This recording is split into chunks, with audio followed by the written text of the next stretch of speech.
Okay, जो हम next tumour of unknown origin करने वाले हैं that is the giant cell tumour. As a name indicators tumour हमें जाइंट सेल्स नजर आएंगे।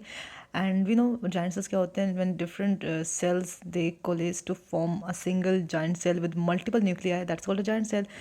अच्छा, जाइंट सेल ट्यूमर के बारे में कुछ बातें पता होनी चाहिए। एक तो ये कि ये अराइज तो करता है tumour from osteoblastic cells, precursor जो होते हैं ऑस्टियोब्लास्टिक प्रिकर्सर, उनसे ट्यूमर अराइज करता है। लेकिन जब ये ट्यूमर मैच्योर हो जाता है तो हमें उसमें ऑस्टियोब्लास्ट कंपोनेंट कम मिलता है और ऑस्टियोक्लास्ट कंपोनेंट ज़्यादा मिलता है। तो giant cell tumours are basically multi nucleated giant cells but they are osteoclast type. ठीक है, जाइंट सेल ट्यूमर में ऑस्टियोक्लास्ट टाइप जाइंट सेल्स होंगे।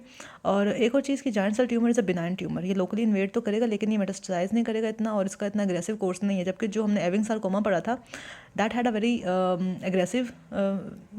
aggressive course and that was metastatic and malignant tumor, ये benign tumor है। ठीक है, अच्छा, तो it is giant cell tumor consists of multinucleated osteoclast type giant cells। ठीक है, and it's a locally aggressive neuroplasm. And अच्छा, जो हमने एविंग सार्कोमा पढ़ा था ना उसमें बच्चे अफेक्ट हो रहे थे ना, less than 20 years of age के बच्चे अफेक्ट हो रहे थे, जबकि जाइंट सेल ट्यूमर में मोस्टली अडल्ट अफेक्ट होते हैं।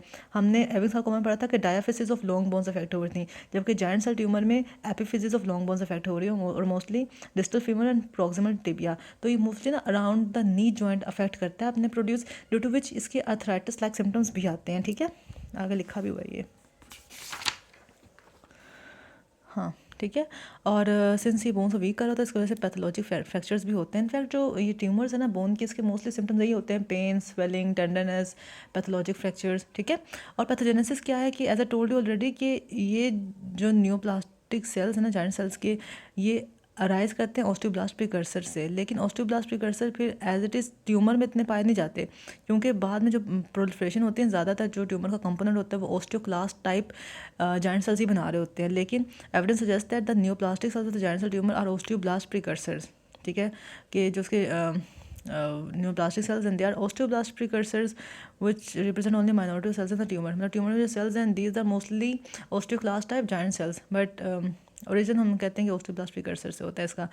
अच्छा, देन हम कहते हैं कि जो इस ट्यूमर के सेल्स हैं उनमें हम देखते हैं कि ओवर स्टिमुलेशन हो रही होती है या ज़्यादा एक्सप्रेशन हुआ होता है रैंक एल का। We know RANK L is a receptor through which is actually receptor on the osteoclast precursor cells, जो कि उनका डिफ्रेंशिएशन करवाते हैं और प्रोलिफरेशन कराते हैं इनटू नॉर्मल ऑस्टियोक्लास्ट। ठीक है, तो अगर इस रैंक एल की ओवर स्टिमुलेशन हो जाए, ओवर एक्सप्रेशन हो जाए, तो डेफिनेटली ज़्यादा से ज़्यादा ऑस्टियोक्लास्ट प्रोड्यूस होंगे और फिर ऑस्टियोक्लास्ट आपस में कोलेज करके मल्टी न्यूक्लिएटेड जाइंट सेल्स बनाएंगे और multi nucleated osteoclast type giant cells बनाएंगे।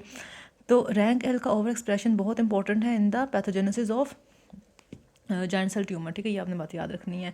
और फिर ऑस्टियोक्लास्ट मतलब मेटास्टासाइज तो नहीं करते, लेकिन ये लोकली इन्वेड करके डिस्ट्रक्टिव रिजॉर्प्शन कराते हैं बोन की, तो that is why they're harmful. इस वजह से पैथोलॉजिकल फ्रैक्चर्स भी हो रहे हैं जाइंट सेल ट्यूमर्स की वजह से। ठीक है, मॉर्फोलॉजी पे हमें कैसे देखेंगे, तो जाइंट सेल ट्यूमर्स डिस्ट्रॉय करेंगे ओवरलाइन कॉर्टेक्स को, लोकली इन्वेसिव होते हैं और बल्जिंग सॉफ्ट टिश्यू भी बना सकते हैं mass delineated by a thin shell of reactive bone.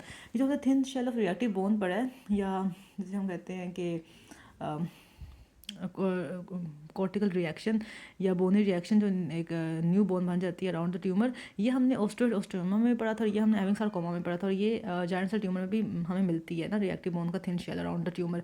और ग्रोसली रेड ब्राउन मैसेज के फॉर्म में होते हैं, सिस्टिक डिजनरेशन भी पाई जा सकती है, और ये वेल डिफरेंशिएटेड नहीं होते। हमें ट्यूमर में बोन या कार्टिलेज का कंपोनेंट नहीं मिलेगा, हमें just multi nucleated osteoclast type giant cells ही मिलेंगे। ठीक है, और ऐसा टोल्ड यू कि इसमें जाइंट सेल्स होंगे एंड दे कैन हैव 100 और मोर न्यूक्लियाई, और जाइंट सेल्स दरमियान हमें uniform oval mononuclear tumour cells भी मिल सकते हैं। तो मोनोन्यूक्लियर ओवल ट्यूमर सेल्स मिल सकते हैं और जाइंट सेल्स भी मिल सकते हैं, तो ये इसकी मॉर्फोलॉजी का इंपॉर्टेंट कंपोनेंट है।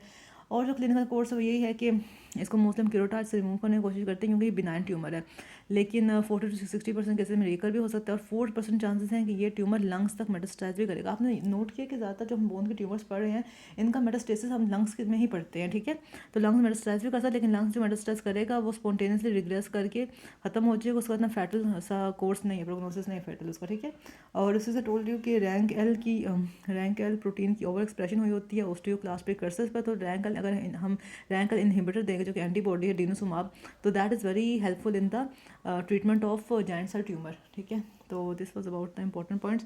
इसके अलावा जो और इम्पॉर्टेंट बात तो यही है कि it's composed of multi nucleated giant cells and stromal cells भी होते हैं। स्ट्रोमल सेल्स में यही है जो हमने बात की कि ऑस्टियोक्लास्ट टाइप जायंट सेल्स के साथ साथ हमें uniform oval mononuclear tumour sales मिलेंगे, तो स्ट्रोमल सेल्स हैं। और ये मोस्टली हम ये देखते हैं कि ये यंग अडल्ट में भी हो रहा है और ये ओल्ड इंडिविजुअल्स में भी हो रहा है। लेकिन हमने जो इसके पीछे डिस्ट्रीब्यूशन देखी थी वो यही थी कि ऑलमोस्ट एक्सक्लूसिवली ये एडल्ट्स में होता है, ठीक है। जब in contrast to Ewing sarcoma जो कि कहाँ हो रहा था, mostly young less than 20 years of age में प्रेजेंट कर रहा था। तो ये ऑलमोस्ट एक्सक्लूसिवली एडल्ट्स और ट्यूमर है और मोस्टली यंग एडल्ट्स और ट्यूमर है और ओल्डर एडल्ट्स। और एपिफिसिस में हो रहा है लॉन्ग बोन्स की और distal femur proximal tibia region of the knee को अफेक्ट कर रहा है। और एक और चीज़ हमें याद रखनी है कि जायंट सेल ट्यूमर में ना हमें सोप बबल अपीयरेंस मिलती है। तो अगर सोप बबल अपीयरेंस की बात है, अच्छा ये जो सोप बबल अपीयरेंस है ना, ये हमें ओस्टियोमा में भी मिली थी और ये हमें एविंग सार्कोमा में मिल सकती है, क्योंकि सोप बबल अपीयरेंस दरअसल ना रिएक्टिव बोन को इंडिकेट करती है। जो एक रिएक्टिव सा रिम ऑफ बोन बन जाता है ना अराउंड द ट्यूमर, वो उसको हम सोप बबल अपीयरेंस कहते हैं। तो हमें एक्सरे पर जायंट सेल ट्यूमर के केस में एक सोप बबल अपीयरेंस भी मिलती है और ये लोकली एग्रेसिव होता है और लोकली एग्रेसिव होता है, मेटास्टासिस इतना नहीं करता, लेकिन ये क्रोटाज से रिमूव करने में रेकर भी कर सकता है। तो सोप बबल अपीयरेंस हमने याद रखनी जायंट सेल ट्यूमर के साथ। बाकी बस हाँ ये बस इंपॉर्टेंट बातें थी इसकी, और ये इतना डिफ्रेंशिएटेड नहीं होता बोन या कार्टिलेज में। तो that is what it's called the tumour of unknown origin.